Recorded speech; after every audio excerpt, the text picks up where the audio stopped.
Welcome back. In this video, I will show you how to categorize transactions in Wave accounting.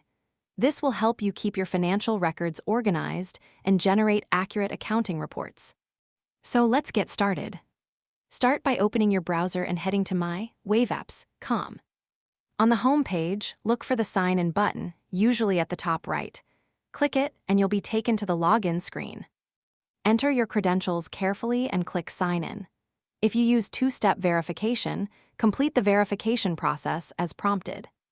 Once you're signed in, you'll land on your dashboard. On the left-hand sidebar, click Accounting, then select Transactions. This opens the main workspace, where your business income and expenses are recorded. To manually add a transaction, click Add Transaction. Choose whether the transaction is an expense, income, or a transfer between accounts.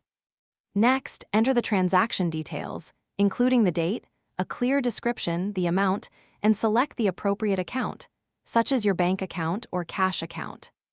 Now comes the most important step: select the correct category.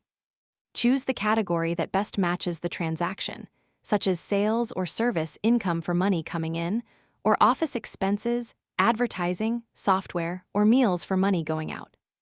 If you've created custom categories in your chart of accounts, those will also be available to select. You can also add notes if you'd like to include additional information for future reference. Once everything looks correct, click Save. The transaction will now appear in your transaction list with the selected category. You can use filters, sorting options, or the search bar to quickly find and review your transactions. If you ever need to make changes, simply open the transaction, update the details or category, and save it again. And that's it. You've successfully learned how to categorize transactions in Wave accounting. I hope this video helped you. If you found this tutorial useful, please don't forget to like this video, subscribe to the channel, and share it with others. Thanks for watching.